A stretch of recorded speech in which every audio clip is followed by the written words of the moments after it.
Exatamente nesse momento nós estamos assinalando, posso dizer comemorar uma coisa como essa, mas assinalando 11 meses de guerra na Ucrânia. O professor Virgílio Arraes, professor do Instituto de Relações Internacionais da Universidade de Brasília, gentilmente aqui conosco. Professor, muito obrigado aqui por atender a Nova Brasil. Bom dia, eu agradeço o convite. Professor, 11 meses depois do início da guerra, com a invasão de parte da Ucrânia por forças da Rússia, há alguma expectativa de um cessar-fogo, de um início de um entendimento, enfim, se dar um passo em direção à paz da região? Infelizmente, não. No curto prazo, os dois lados preparam-se para a intensificação do conflito, de modo que as perspectivas são negativas, né? Os países membros da OTAN enviam mais armas à Ucrânia e a Rússia, por outro lado, trocou há poucos dias o comandante-chefe da chamada, né, como eles denominam, Operação Especial. Professor, é possível que agora em fevereiro, no momento que o inverno for menos rigoroso, volte novamente ou haja uma batalha quase crucial entre as forças dos dois países?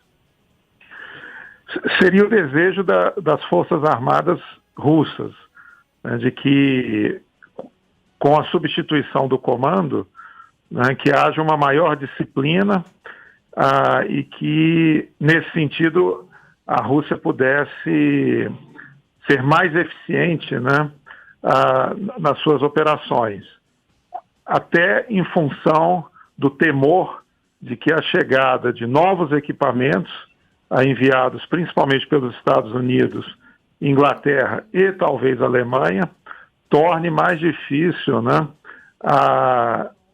assegurar as 4 regiões conquistadas, né, nos últimos meses. Professor Virgílio, a estratégia de Putin, da Rússia, era de ter uma guerra relâmpago. Ele já podia imaginar que uma guerra pudesse se arrastar tanto tempo quanto essa. Será que deu errado, hein? A ideia inicial era realmente tirar do poder o presidente Zelensky, que estava bastante desgastado perante a opinião pública do país, e com isso colocar um dirigente que fosse russófilo, né, que fosse próximo das diretrizes do governo Putin, como ocorre, né, na Belarus, e ao mesmo tempo, né, sob justificativa de que a extrema-direita ucraniana, com o beneplácito do governo local, oprimia as minorias russas, então o exército russo garantiria a segurança e logo depois anexaria essas regiões à própria Rússia, né? Nenhum dos dois projetos, né, teve êxito, até porque o presidente Zelensky, ao se recusar a ir para a Inglaterra, por exemplo, né, motivou a população a resistir às tropas russas. Professor, essa política de que a nossa fronteira vai até onde os nossos nacionais estiverem, ou as pessoas que moram, parece que não é a primeira vez que a gente vê isso na história, né? Não é a primeira vez. Isso ocorreu com a Alemanha nazista, ocorreu com a Itália fascista. Essa evocação do nacionalismo e, por conseguinte, de defesa, né, de nacionais tem sido invocada, né, por grupos extremistas que, ao chegar ao governo, tentam implementar essas diretrizes. Mas, ao longo, né, das últimas gerações, isso não tem dado certo e tem causado, né, muita destruição e muita perda, né, de vidas humanas, né? São grandes tragédias. São grandes tragédias. Agora, professor, e se a decisão fosse dada para as pessoas que moram na região? Teria que haver, obviamente, concordância, no caso aqui da disputa aqui entre a Rússia e a Ucrânia. Eles teriam que concordar que a população local fizesse, por exemplo, um plebiscito, dissesse, olha, Nós queremos ser um Estado independente ou nós queremos fazer parte ou da Federação Russa ou da República da Ucrânia? A ideia de um plebiscito seria interessante, né?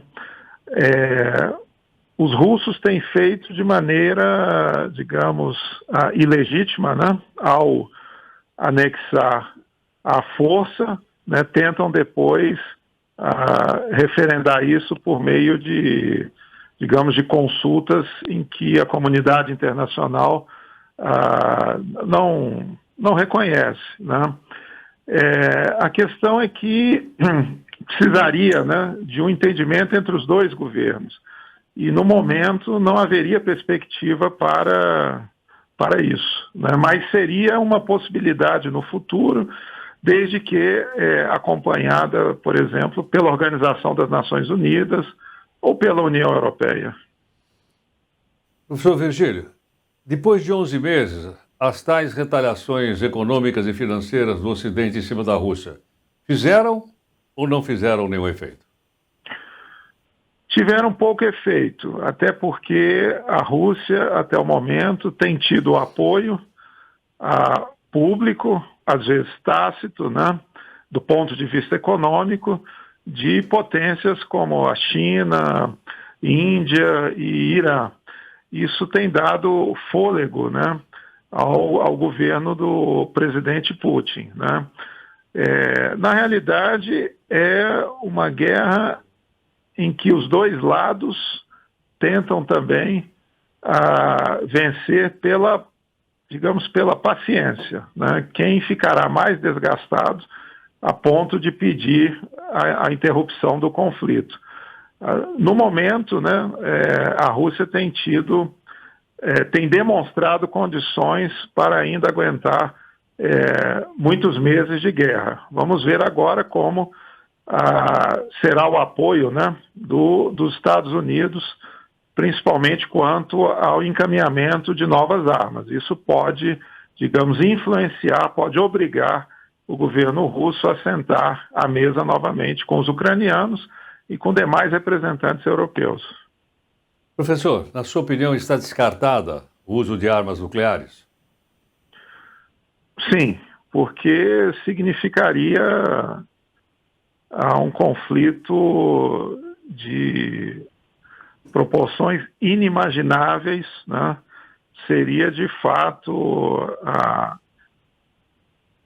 a destruição, né, de boa parte do continente europeu, caso isso não se espalhasse para os aliados. Daí o receio, né, da Alemanha de enviar armamentos mais pesados, porque durante a Guerra Fria, quando havia um ponto de atrito forte entre Washington e Moscou, o Kremlin ameaçava, né, bombardear a Alemanha. Então isso permanece no imaginário, né, dos políticos alemães que, mesmo durante a juventude, né, vivenciaram isso na rivalidade bipolar. Perfeito. Professor Virgílio Arraes, muito obrigado aqui por sua participação, atendendo aqui a Nova Brasil. Muito obrigado. Professor Virgílio Arraes é professor do Instituto de Relações Internacionais da Universidade de Brasília. 11 meses da guerra da Ucrânia, 8 e 17,